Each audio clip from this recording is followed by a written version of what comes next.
चित्तभवमभिवन्दे भासुरं श्रीजिनं वा।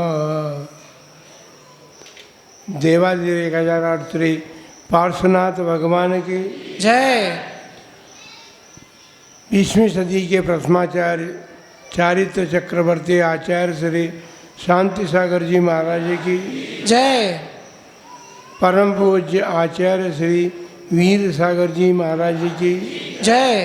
परम पूज्य आचार्य श्री शिव सागर जी महाराज की जय। परम पूज्य दीक्षा गुरुवर्य आचार्य श्री धर्म सागर जी महाराज की जय। परम पूज्य आचार्य श्री अजित सागर जी महाराज की परम पूज्य शिक्षा गुरुवर्य आचार्य कल्प श्री सुध सागर जी महाराज श्रीमद जैन धर्म की जोड़े परम पूज्य वास्तव आचार्य भगवान श्री वर्धमान सागर जी महाराज की उत्तम आर्य धर्म की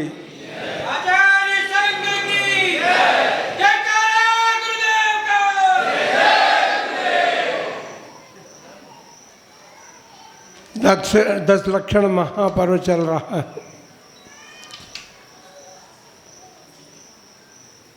उत्तम क्षमा के बाद उत्तम मार्ग धर्म की चर्चा हुई थी और मार्ग धर्म में कोमलता का संदेश देता है। जिसके जीवन में मृदुता कोमलता होती है उसका जीवन महान बनता है। कठोरता में कभी किसी का जीवन महान नहीं बना है। मृदुता का संदेश तो हमें किसान देता है। समय आने पर हल के द्वारा वो भूमि को कोमल बनाता है, क्योंकि वो जानता है कि कोमल भूमि में बोया हुआ बीज जो है वही फसल को प्राप्त होता है। इसी प्रकार हमारे जीवन में यदि कोमलता होगी तो धर्म का बीज रोपण करने पर वो वृक्ष का ही रूप धारण करेगा, बल्कि सिद्धालय तक भी हमें यात्रा में सहयोगी बन सकता है। आज आर्जव धर्म का दिन है, जिसका अर्थ होता है ऋजुता। ऋजुता का अर्थ होता है सरलता। जिसके जीवन में मन वचन काय की सरलता रहती है, जो मन में विचार करता है वही वाणी से वह प्रकट करता है, और जो मन वचन से वह करता है वही काय से भी संपन्न करता है। ऐसा नहीं हो कि मन में हम कुछ विचार करें और वचन से कुछ बोलें, काय से कुछ चेष्टा करें। ये सरलता का सूचक नहीं है। सरलता जीवन में जिसके भी आई है उसने धर्म का वह स्वरूप प्राप्त किया है जो हमें मोक्ष मार्ग की तरफ आगे बढ़ने में सहयोगी बनता है। मायाचारी कषाय है। पहले दिन हमने जब उत्तम क्षमा धर्म की बात की थी तो क्रोध कषाय के अभाव में उत्तम क्षमा धर्म प्रोत होगा। मान कषाय जो है वह हमारे लिए दुखकारी इसलिए कि जिसमें मान होता है वो हमेशा दुख ही पाता है, कभी उसने सुख की प्राप्ति नहीं की। क्योंकि मान तो कुछ ऐसी चीज़ है जिसे हम अहंकार कहते हैं, घमंड कहते हैं। घमंडी जीव का कभी कल्याण हुआ भी नहीं है, उसने कभी सुख और शांति को प्राप्त नहीं किया। एक राजा था, उसने एक संत पुरुष थे, उसने विचार किया कि संत पुरुष को अपने महल में ले जाया जाए था, ताकि महल में पवित्रता प्रकट। बड़ी अनुनय विनय के साथ बड़ी मुश्किल से उन्होंने संत को तैयार किया, महात्मा को तैयार किया, अपने महल में ले गए। महल में जो कुछ भी था वो सारा वैभव उसने दिखाया। संत तो देखते रहे, उन्होंने कोई प्रतिक्रिया व्यक्त नहीं की। उसके बाद अपने महल की छत पर ले गया, क्योंकि महल उसका जो था वो समुद्र के किनारे बना हुआ था और समुद्र में अनेक जहाज खड़े थे। राजा बोलता है, महात्मा जी आप देख रहे हैं समुद्र में जहाज ही जहाज खड़े हैं, सब ये सब मेरे हैं। बस सब कुछ देखने के बाद वो संत महात्मा थे, उसने पूछा कि महाराज आपने क्या देखा, आपने जो कुछ देखा है, जो कुछ समझा है उसको बताइए। तो महात्मा ने कहा कि भाई तुमने इतने सारे जहाज दिखाए मेरे को समुद्र में खड़े, तो मेरे को तो केवल 2 जहाज दिखाई दे रहे हैं, और वो 2 जहाज हैं अहंकार और ममकार के। तुमने इतने सारे जहाज दिखाए, लेकिन मुझे तो केवल 2 ही दिखाई दिए। रत्नों से भरे हुए होंगे तेरे जहाज, लेकिन तेरी आत्मा में तो अहंकार और ममकार भरा हुआ है। और बस ये 2 जहाज जिस दिन तेरे भीतर से निकल जाएंगे, उस दिन तेरा जीवन सार्थक हो जाएगा। बंधुओं, ये तो मार्दव धर्म की बात थी, क्योंकि अहंकार जो है हमारे जीवन में कठोरता पैदा करता है।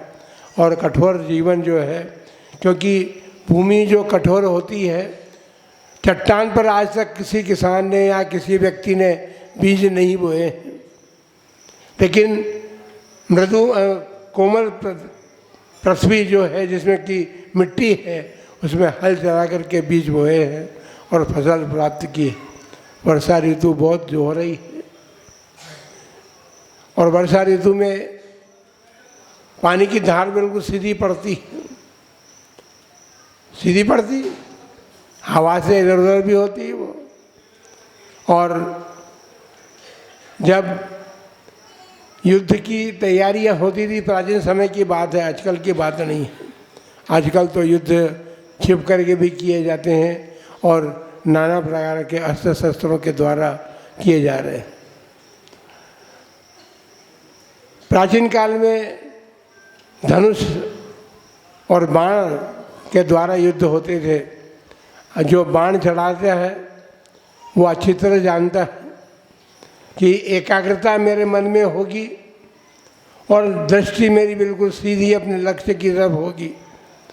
तो सीध में जब बाण छोड़ूंगा तो मेरा कार्य सिद्ध होगा। सीधा बाण अपने लक्ष्य की तरफ जाता है। सर्प जो है वह वैसे तो बड़ा टेढ़ा मेढ़ा चलता है, वो जब पृथ्वी पर चलता है तो, लेकिन जब बिल में प्रवेश करता है, जब सीधा होकर के प्रवेश करता है, यदि वहाँ टेढ़ा मेढ़ा चलना करे तो नहीं चल सकता। संसार का प्राणी जो है संसार में अनेक प्रकार के दुखों से दुखी है, वो सुख चाहता है। वो सुख जो है वो अपने सिद्धालय में प्राप्त होता है, लेकिन सिद्धालय को प्राप्त करने के लिए 3 बातें तो आवश्यक है: सम्यक दर्शन, सम्यक ज्ञान, सम्यक चारित्र, और फिर उसके बाद सीधता, सीधी गति से, गति भी सीधी होनी चाहिए। संसारी प्राणी, कल ही आया था, अपने दूसरे अध्याय का विवेचन हुआ था, संसारी प्राणी विग्रह गति, मोड़े वाली गति में चलता है, लेकिन सिद्ध जो होते हैं वो 7 राजू की यात्रा लंबी करते हैं, लेकिन एक समय में 7 राजू जाते हैं, सीधी गति से जाते हैं और वहाँ अपने आत्मानंद में मग्न रहते हैं। जितने भी आज तक सिद्ध हुए हैं, अनंतानंद सिद्ध हुए हैं, आगे भी होंगे, पहले भूतकाल में भी हो चुके हैं, लेकिन सभी ने सिद्ध गति को प्राप्त करने के लिए सीधी गति का आश्रय लिया है, जिनमें ऋजुता होती है, सरलता होती है, आर्जव धर्म जो है वो हमें यही संदेश देता है कि हमारे जीवन में जितनी जितनी सरलता होगी, कुटिलता कभी हमारा कल्याण नहीं कर सकती है। इसलिए अपने जीवन को सरल बनाने का प्रयत्न करें। मन वचन काया जितने अधिक सरल होंगे और जैसा मन में विचार उठे, लेकिन ध्यान रखना सरल बात मन में उठे और वचन से बोलने की बात हम इसलिए कह रहे हैं कि सरल जो है वो धर्मपूर्ण बात की बात है। अधर्मपूर्ण बात भी सरल हो सकती है। कोई व्यक्ति है तो जैसी मन में हो वैसा वो बोल दे, तो ऐसा नहीं है। मन में जैसे बात उठी है तो वो तो लड़ाई झगड़े की भी हो सकती है ना, और उससे फिर जो क्या होगा, विवाद बढ़ेगा, और विवाद बढ़ करके फिर क्या होगा, तो कोर्ट कचहरियाँ होंगी। इसलिए अपने जीवन को सर्वथा सरल बनाने का प्रयत्न कर रहते हुए अपने इस मनुष्य जन्म को सार्थक करने का प्रयत्न आज का आर्जव धर्म हमें संदेश देता है। जितनी सरलता होती है उतना उसका मान भी बढ़ता है, सम्मान भी होता है उसका, क्योंकि मायाचारी जो है वो तिर्यंजगति के आश्रम का कारण, तिर्यंजगति को प्राप्त जो भी जीव हैं उन्होंने पूर्व जन्म में मायाचारी की, उसका फल उन्होंने तिर्यंच रूप में प्राप्त किया। मनुष्य गति में सभी की बातें हैं, मान भी यहाँ पर है, और मनुष्य में मान सम्मान की बात बहुत अधिक रहती है। तिर्यंच में भी इतनी बात नहीं रहती है, ऐसी बात नहीं है, क्योंकि कसाएँ तो संसार के सभी प्राणियों के बीच है, लेकिन मान कसाय मनुष्य में अधिक है। जब किसी चीज़ को प्राप्त कर लेता है, चाहे धन हो, चाहे ज्ञान हो, चाहे तप करने वाला हो, या अधिक दिन का दीक्षित हो, तो वो सब मान में गर्भित है। वो अपने मान को आगे रख कर के चलता है, उसके अंदर फिर सरलता भी नहीं रहती है। सरलता जब आती है तो मान का अभाव होने पर ही सरलता आती है। मान कभी सरल होने नहीं देता। इसलिए अपने जीवन में क्षमा को धारण किया। आपने सुना, क्षमा हमारा धर्म है, मान हमारा धर्म नहीं, क्योंकि जैसे हमने कल परसों हमने बात की थी कि क्रोध जो है वो प्रीति का नाश करने वाला है, उसी प्रकार जो मान है वो हमारे मृदु गुण को नष्ट करने वाला है। और आर्जव धर्म के दिन ये बात बताई गई है कि माया कषाय जो है हमारे जीवन की सरलता को नष्ट करने वाली है। इसलिए इन आपने पूजा में पढ़ा है, उत्तम क्षमा मार्दव आर्जव भाव है। 3 दिन हैं, तीनों दिन हो गए। आज हमने 3 दिन में भावों की चर्चा कर ली। फिर आगे जो है वो दूसरी बात आएगी, उपाय की बात आएगी कि हम इन धर्मों को प्राप्त करें तो किस प्रकार प्राप्त करें, अथवा हम अपना कल्याण किन उपायों से कर सकते हैं। ये उपायों के द्वारा हम समझने का प्रयत्न करेंगे। आप सभी के जीवन में ऋजुता, सरलता उत्पन्न हो। आर्जव धर्म आपका अभिन्न अंग बने, चाहे परिवार हो, चाहे समाज हो, चाहे संघ हो, लेकिन सभी स्थानों पर राजनीति में भी मायाचारी कार्य नहीं करती है। हमारे पूर्व नेतागण भी बने हैं जिनका जीवन कितना सरल था। लाल बहादुर शास्त्री का जीवन कितना सरल था। आज उनको याद कोई नहीं करता। 2 अक्टूबर के दिन केवल महात्मा गांधी को याद करते हैं। 2 अक्टूबर उनका जन्मदिन भी। ये नेता जो आज राजनेता बने हैं वो उनको भूल भी गए। जिनका जितना जीवन सरल था उनको भूल गए। तो जिनका जीवन सरल होता है, भले लोग भूल जाएं तो भूल जाएं, लेकिन आत्मकल्याण में तो सरलता ही कार्यकारी है। इसलिए अपने जीवन को सरलतम बनाने का प्रयत्न करें। इन्हीं मंगलमय भावना के साथ जो लोग उत्तम आर्जव धर्म